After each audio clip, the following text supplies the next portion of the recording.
laboral muy importante, como en Ciudad Juárez, aproximadamente pues, el 60% de las plazas laborales dependen de la maquila y muchas de ellas de Estados Unidos. Sí. De tal manera que una pregunta que nos interesa, digamos, a todos nosotros, habitantes del norte de México, es si la incorporación de otros actores económicos globales como China, otro tipo de potencias que están haciendo que Estados Unidos deje ese papel fundamental de dominio económico, vaya a generar consecuencias sociales, políticas, económicas Sí. A nivel local. ¿Qué nos podría comentar al respecto?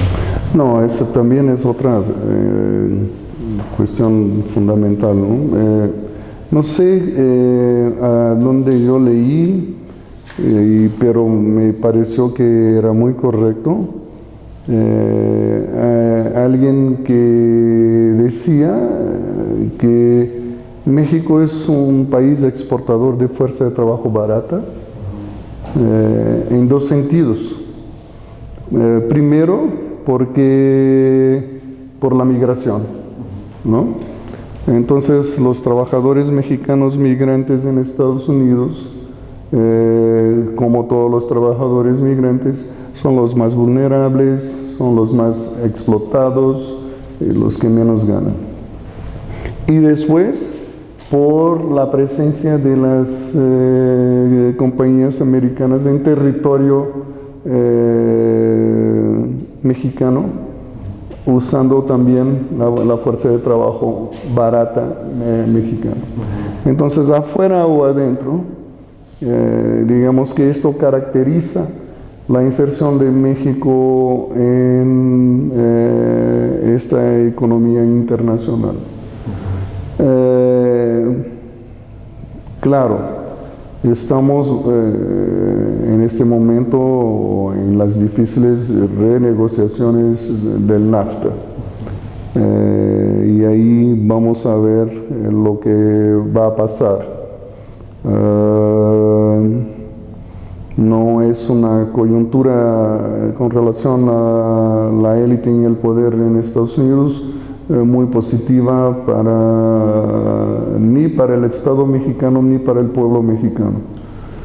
Pero mucho de lo que está pasando en Estados Unidos justamente puede tener que ver con la segunda y última parte de la cuestión, que es los cambios radicales que son causados por la preeminencia de China en el sistema mundial. Yo vengo de un país que hace parte de los llamados BRICS: Brasil, Rusia, India, China y Sudáfrica.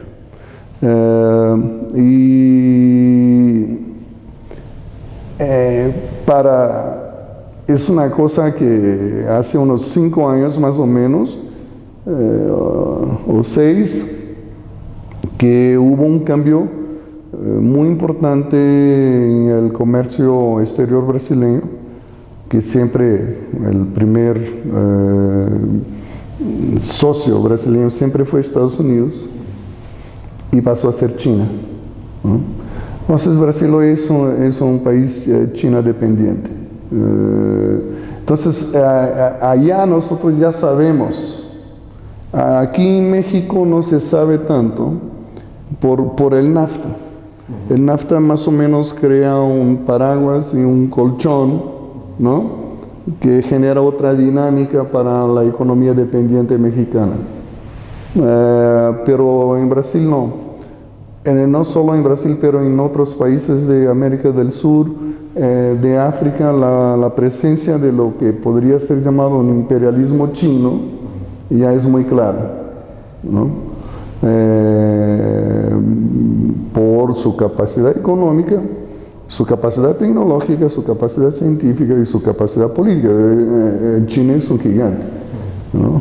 Y esto hace parte también del mismo cuadro que hablábamos de las incertidumbres que vivimos en el presente. ¿Por qué? Porque en el caso altamente probable de que el núcleo dinámico del sistema capitalista mundial se mude a China, esto no es una mudanza pequeña, esto es una mudanza civilizatoria, porque en los últimos 5 siglos el núcleo del sistema fue el Atlántico Norte, es decir, Europa Occidental y después Estados Unidos. Entonces es un cambio sistémico histórico enorme, además con implicaciones culturales muy grandes, porque los imperios no son solamente economía, ¿no? Y nosotros en América Latina no conocemos bien a los chinos. A los estadounidenses, infelizmente, los conocemos muy bien, ¿no? Pero a los chinos, no. Eso es interesante, porque a pesar de que la importancia económica y política de China para México no sea igual a lo que pasa en Brasil, yo creo que en México hay más conocimiento sobre China que en Brasil, ¿no? Aquí hay algunos centros de estudios importantes sobre China, y en Brasil solo ahora empieza a haber algunos. Y ya aquí ya con décadas ya existían, ya hay una tradición de estudios sobre China, ¿no? En México, y que yo creo que más vale que se amplíe. Claro. ¿No? Claro.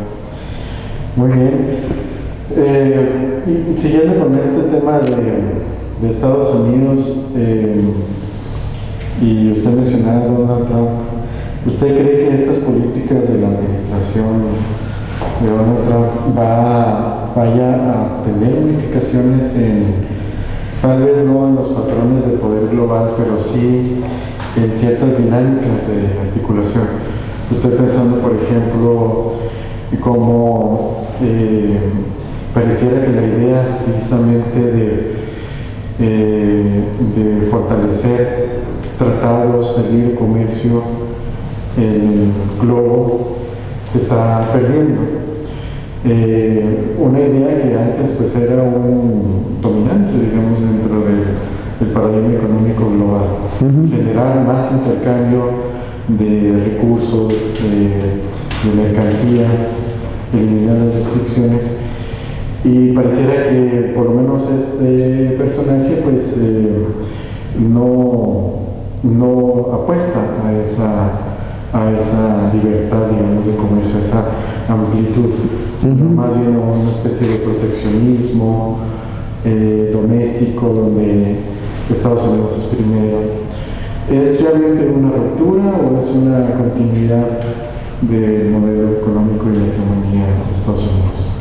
No, en un cierto sentido es una ruptura, sí, porque representa, y algunas personas creen que esto habla del final de la globalización, representa como que un regreso muy claro del nacionalismo al escenario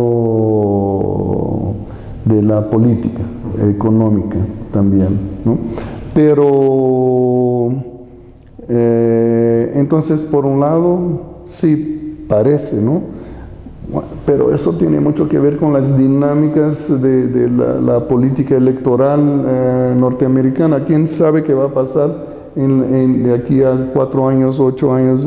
Es difícil de saberlo, ¿no? Y eso cambiaría el escenario de nuevo, pero lo que más me da ansiedad con relación a Trump es que él pueda ser un síntoma del final del imperio, ¿no?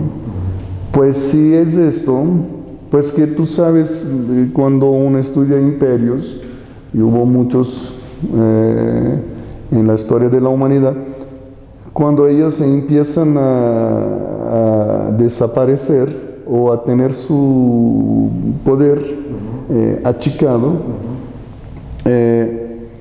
hacen tonterías. Entonces esperamos. Sí, sí, por lo general esto implica entrar en guerras y intentar imponer una determinada voluntad en un sistema que ya no se sostiene, ¿no? Claro. Entonces, espero que no sea por ahí que se termine el imperio estadounidense, pero sí tiene mucho que ver con lo que estábamos hablando antes. Si es el núcleo dinámico va para China, ¿no?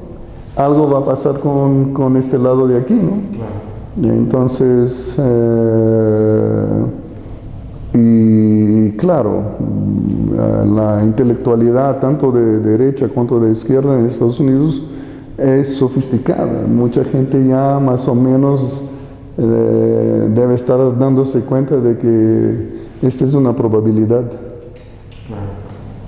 Bueno, se nos está acabando el tiempo, pero sí quisiera hacerle dos preguntitas más. Usted obviamente ha trabajado pues esa parte de la globalización desde abajo, los trabajadores y los movimientos digamos, por la defensa de los derechos laborales y cómo en un contexto de globalización pues son un sector muy vulnerable. ¿Usted cree que estos movimientos de defensa de los derechos laborales están, digamos, disolviendo, ya no tienen tanto poder político como antes se pensaría?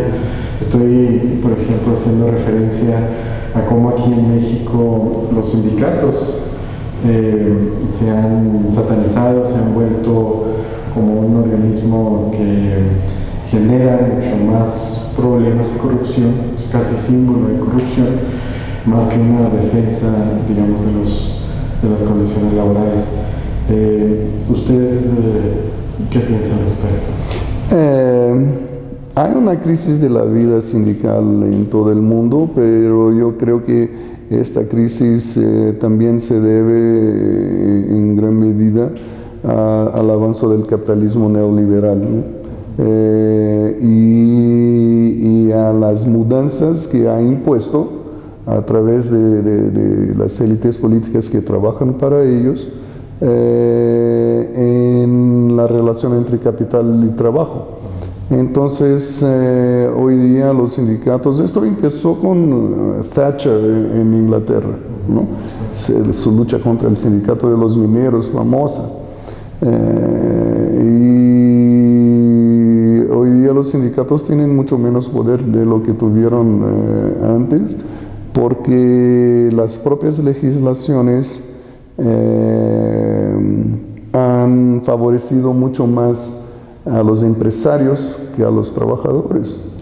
Entonces, de nuevo, uno nunca sabe, ¿no? Porque el otro día leí una entrevista de David Harvey que decía que estamos volviendo a niveles de vulnerabilidad típicos del siglo XIX. O sea, que cuando el capital hacía lo que quería con los trabajadores, ¿no?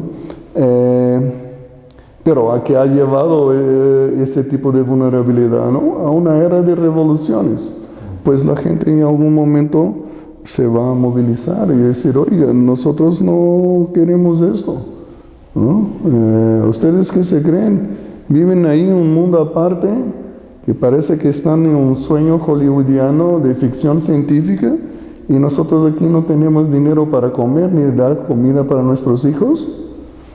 Bueno, a algún punto esto explota, ¿no? Claro.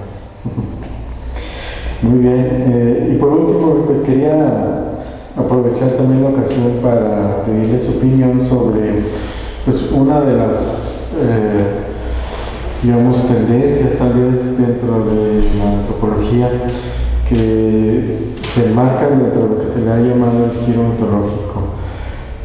A mí me llama mucho la atención cómo existen pues, nuevas explicaciones que tratan de estudiar, por ejemplo, los conflictos socioambientales, no como una lucha, digamos, por recursos accesibles por parte de grupos que históricamente han sido marginados, sino más bien entender estos conflictos socioambientales como luchas entre ontologías en disputa. Luchas en donde precisamente el objeto en cuestión es definir qué significa un recurso natural, que se asume, digamos, que es diferente nuestra concepción a de grupos indígenas, campesinos, que están, digamos, manifestando esas demandas de manera un poco diferente. Y hago, por ejemplo, referencia a los trabajos de Marisol de la Academia en Perú, Mario Blaser en Paraguay, Escobar también. Mario es en Argentina, ¿no? Es argentino y trabaja en Paraguay. En Paraguay, sí. Yo pensé que hacía investigación en Argentina. No, pero está bien. Sí. Y pues un poco su opinión sobre este llamado giro ontológico en la antropología. ¿Usted cree que de alguna manera vaya a tener un papel dominante en este tipo de nuevas aproximaciones a la realidad? Sí, yo pienso que el problema ya empieza con el rótulo, giro ontológico. Esa idea de giros, ¿no?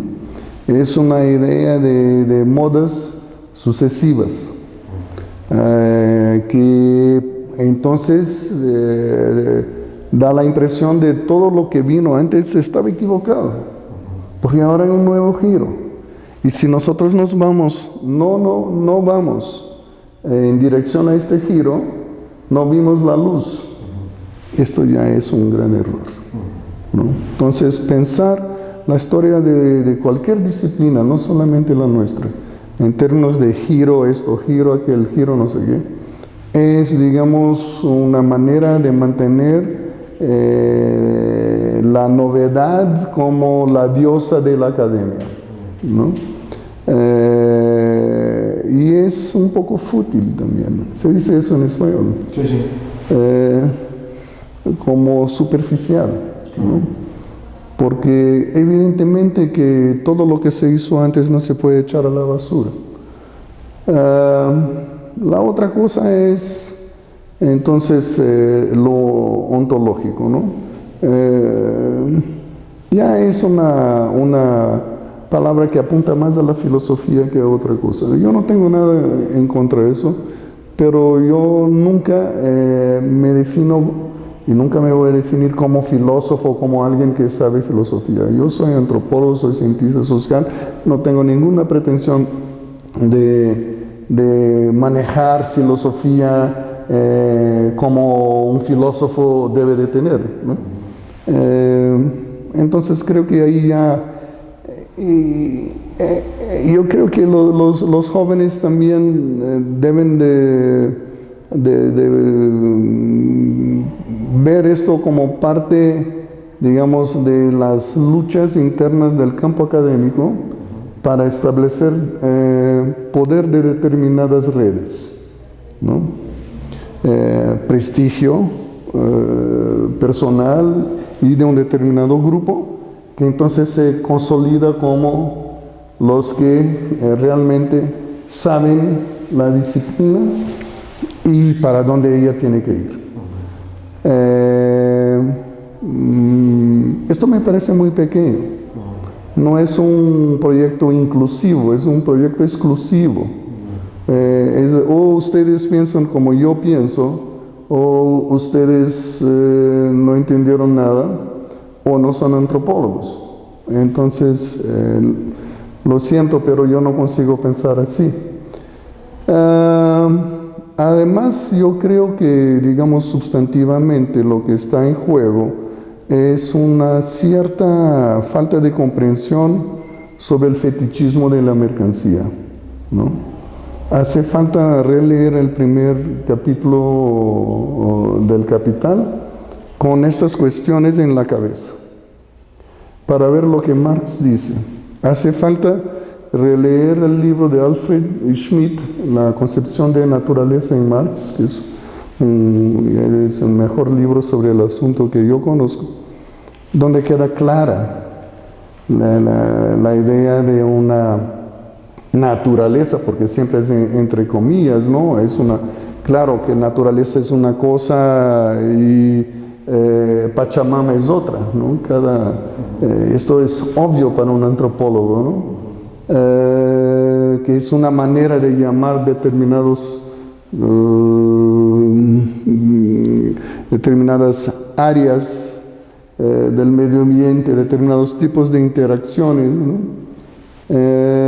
Entonces,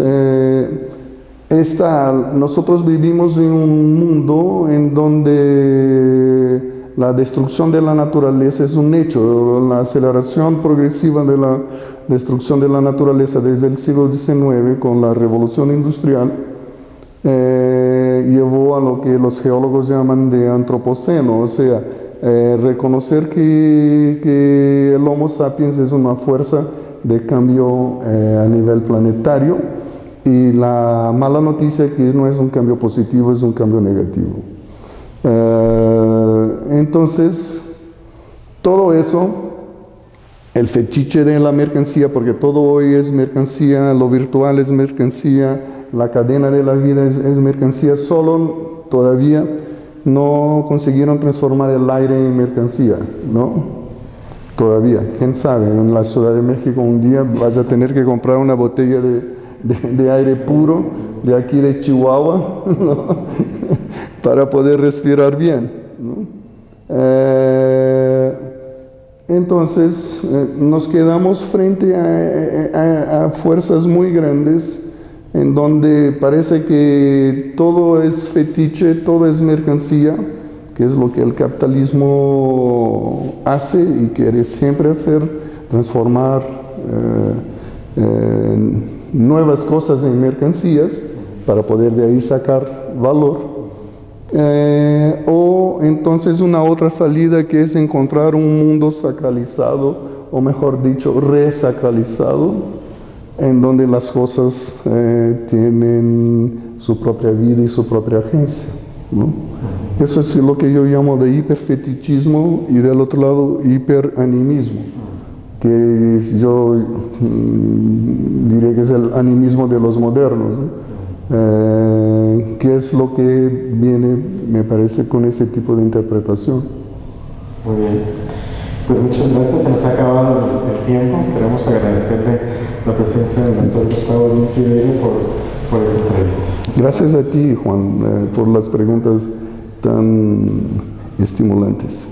Gracias.